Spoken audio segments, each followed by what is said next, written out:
सुरुवातीला महत्त्वाची घडामोड आहे। आज मुख्यमंत्र्यांसह दोन्ही उपमुख्यमंत्री सुद्धा पाहणी करतायत। पहिल्यांदा सगळ्यात आधी शेतकऱ्याला तातडीची मदत आम्ही देऊ असं मुख्यमंत्री फडणवीस यांनी म्हटलंय। तातडीची मदत महत्त्वाचा विषय, ती आधी देणार असंही फडणवीसांनी पाहणी दौऱ्यादरम्यान म्हटलंय। दिवाळी आधीच नुकसानग्रस्तांना मदत करणार असं आश्वस्त मुख्यमंत्र्यांनी केलं। कोणतेही अधिकचे निकष न लावता मदत करणार असंही मुख्यमंत्र्यांनी स्पष्ट केलेलं आहे। पहिल्यांदाच आपत्ती सुरू असताना ऑलरेडी आम्ही पैसे रिलीज करणं सुरू केलेलं आहे। दिवाळीच्या पूर्वीच आम्ही सगळ्यांना या ठिकाणी मदत करणार आहोत। खरडून गेलेली जी जमीन आहे त्या जमिनीला नवीन नॉर्म्स आम्ही करतो। नॉर्म्स आहेत, पण आता अधिकचे पैसे आम्ही त्याकरता देणार आहोत। साहेब, शेतकरी अडचणीत सापडलाय, आपण म्हटले होते योग्य वेळी शेतकऱ्यांना कर्ज आताही आपल्याला सांगितलं की पहिल्यांदा शेतकऱ्याला तातडीची मदत देणं गरजेचं आहे। पहिल्यांदा ती मदत आम्ही देतो। शेतकऱ्यांना तर आम्ही मदत करणारच आहोत, पण त्यासोबत आम्ही ज्यांच्या घरांचं नुकसान झालेलं आहे, ज्यांच्या अन्नधान्याचं नुकसान झालं आहे, अशांना देखील आम्ही मदत करणार आहोत।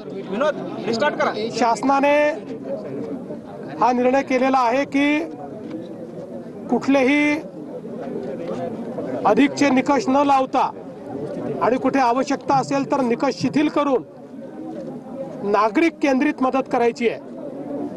केवळ नियमांवर बोट न ठेवता नागरिकांना आणि शेतकऱ्यांना मदत होईल, शेतमजुरांना मदत होईल अशा पद्धतीनं मदत करण्याचे निर्देश आम्ही दिलेले आहेत। आणि परिस्थिती खरोखर अतिशय चिंताजनक अशा प्रकारची आहे। ही सगळी मी प्रत्यक्ष आपल्या डोळ्यांनी बघितलेली आहे। सरकार म्हणून आपण हा निर्णय घेतलेला आहे की आपण सर्वांना मदत करणार आहोत। शेती करता वेगळी मदत करणार आहोत, घरांकरता वेगळी मदत करणार आहोत, अन्नधान्याची मदत वेगळी करणार आहोत।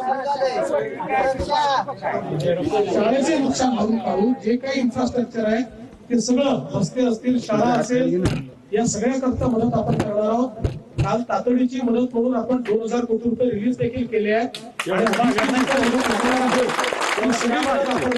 व्यतिरिक्त आपण साधारण टंचाईच्या काळामध्ये जे काही निकष लावतो ते सगळे, म्हणजे त्या संदर्भात आता आपण विजेचं याचं तर आपण शेतीचं बिलच घेत नाही, पण त्याच्या व्यतिरिक्त शेतसारा वगैरेचे जे काही नियम आहेत ते सगळे नियम आपण या ठिकाणी सगळ्यांना लावणार आहोत। कारण एक प्रकारे जसं टंचाईच्या काळामध्ये पाऊस नसल्यामुळे परिस्थिती तयार होते, तसं अति पावसामुळे या ठिकाणी ही परिस्थिती तयार झाली आहे।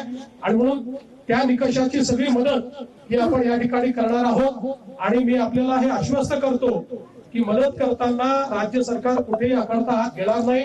जी जास्तीत जास्त मदत आम्हाला करता येईल ती आम्ही करणार आहोत। आणि गावातल्या बाकीही जी नुकसानी आहेत, कुठे रस्त्यांचं झालेलं आहे, कुठे शेत रस्त्यांचं झालेलं आहे, कुठे विजेचं झालं आहे, कुठे घरांचं तर सांगितलंच आहे, कुठे शाळेचं झालंय, या सगळ्याला राज्य सरकारच्या वतीनं मदत मिळेल। आपल्या सगळ्यांवर हे संकट आहे, पण या संकटात आपण सगळ्यांनी धीर ठेवावा, एकमेकाला धीर द्यावा।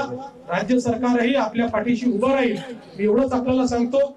आज मला अनेक गावांमध्ये पोहोचायचं असल्यामुळे ते काही फार लांब लचक या ठिकाणी भाषण करणार नाही, पण एवढं सांगतो पूर्ण व्यावसायिकांचं नुकसान त्यांनाही मदत करू, व्यावसायिकांनाही आम्ही मदत करू, काळजी करू नका। त्यांच्या व्यवसायात